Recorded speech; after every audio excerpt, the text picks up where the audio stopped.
Welcome to Israel Explained. Reunion between Netanyahu and Gideon Saar edition. I'm coming to you from Jerusalem. Right behind me is the old city. So this is a more authentic Israeli edition than usual. Hopefully there'll be others before I leave. I'm here for another week or so, 10 days.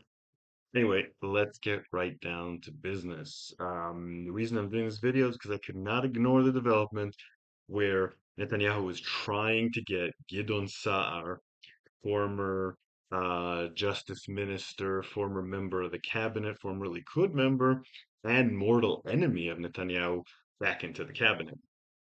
So, what exactly does that mean? So Netanyahu has long wanted to replace Yoav Gallant. That's not exactly a big secret. Gallant has been quite cavalier and undiplomatic in opposing Netanyahu's agenda on several issues. But the most important one um, right now, the one that's leading to this crisis more than anything else, is his opposition to a deal on drafting haredi men. And we'll talk about that. So there's a few elements that are leading Netanyahu to want to replace Gallant. One of them is there's just a really serious and honest to God lack of trust between them, well earned. They both stabbed each other in the back on various occasions. Netanyahu thinks that Gallant kind of works for Biden, works with the media, works with the opposition, and is disloyal to him.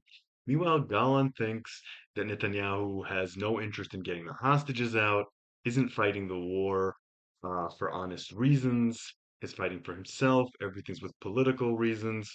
They genuinely believe that about each other. Very hard for a defense minister and prime minister to work in wartime with each other when they just don't have that most minimal kind of trust. There's something else at play here, too. Just as much as Netanyahu dislikes Gallant, he also dislikes Ben Gvir. And he's probably more afraid of Ben-Gvir because Ben-Gvir has ambitions of replacing Netanyahu and perhaps even the ability to do so in the future in a way that Gallant probably doesn't because Gallant lost the trust of the right wing. And Ben-Gvir has managed to get a kind of veto over the government that Netanyahu is seriously resenting. He's resenting it both because he wants power. Obviously, any prime minister wants power, and Netanyahu is no exception. But also because he's forcing Netanyahu to do things, putting him in situations he doesn't want to be in policy-wise, especially conflict with the United States and conflict with the Arab states. Right now, in particular, the problem that stands out in this regard is the Temple Mount issue. The Temple Mount is a sticking point between Israel and Jordan, sticking point between Israel and other Arab states, and Netanyahu wants to stop that. He needs Jordanian cooperation right now in order to stop Iranian smuggling into the country. He wants the possibility, if he wants to move towards normalization with Saudi Arabia, and he wants the freedom to move towards a hostage deal if there's enough pressure on him to do so. None of those things has been going to allow him to do. He's hoping to bring in Sa'ar to be more pliant, more someone that he can work with. Sa'ar will align, he hopes, with Smotrich and him to create a right-wing bloc that is more um, loyal to him than the current Smotrich and Ben-Gvir bloc. There are definitely some signs that that might happen. Smotrich, by all accounts, is happy that Saar is going to be put in and has come out and said that he wants that to happen. And Ben-Gvir, by all accounts, does not want that to happen because he realizes that that could minimize his power. Netanyahu also wants to bring Saar along with Yuli Edelstein into the cabinet decision-making forum, and that will give him more allies, he hopes, that he can work with instead of what he currently has, where Gallant, who he can't work with, and Ben-Gvir, who he can't work with, fight each other, and he has less influence. So he's hoping that that will change.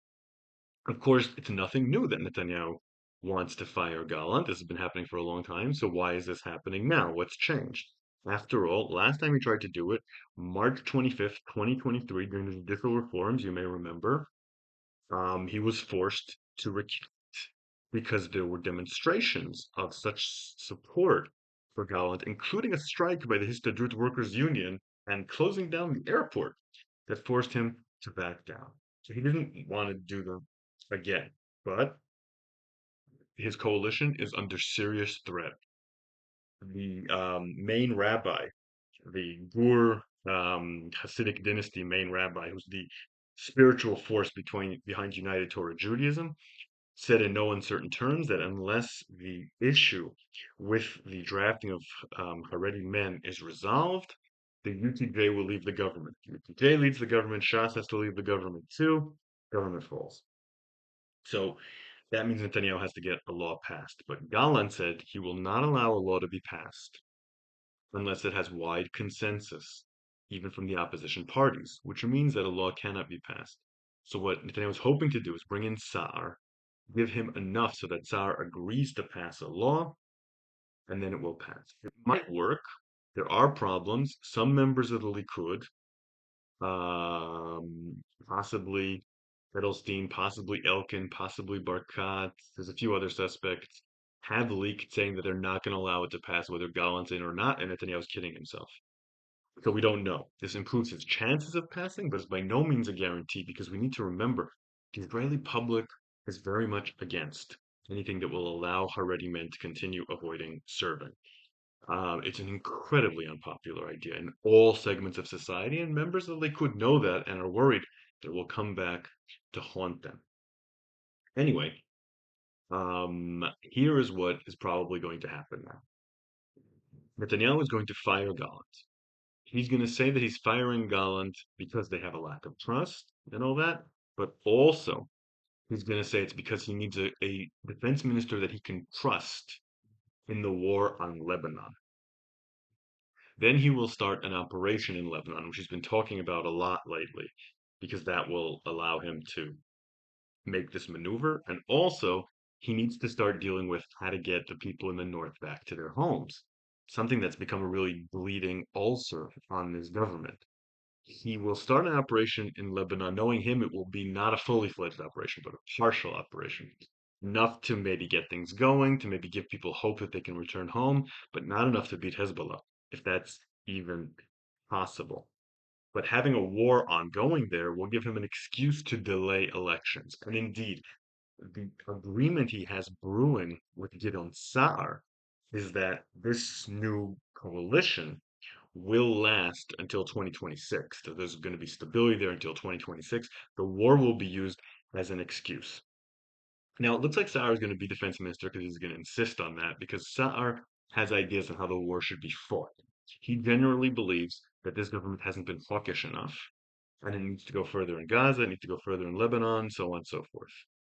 Netanyahu would probably rather have Saar be foreign minister and then bring Israel Katz, the current foreign minister, in to be defense minister because Katz is a yes man. But I don't think Saar is going to agree to that. If he does, it's very good for Netanyahu because then he has a yes man in the defense ministry. I don't think Gideon Saar, and I could be wrong, is going to be a someone that Netanyahu can completely control. I think Gideon Saar is going to want to keep independence.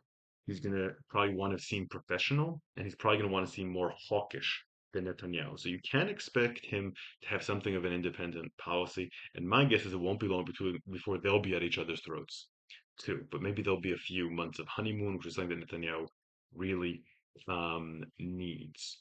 Now, why is Saar doing this? Because Saar, when he left the government in March, said that he will never sit again with Netanyahu. He said that Netanyahu is an illegitimate prime minister, and he said that Netanyahu is running the war effort very badly. But Saar has since discovered that his party isn't passing the threshold in the polls, so they're not going to get into the Knesset. Then he tried to negotiate a union with Naftali Bennett and with Avigdor Lieberman and with Yossi Cohen, the former head of the Mossad. But it did not happen. Cohen's not coming in. He couldn't get along with Lieberman, couldn't get along with Bennett. So it's a real issue. It looked like his political career would be over.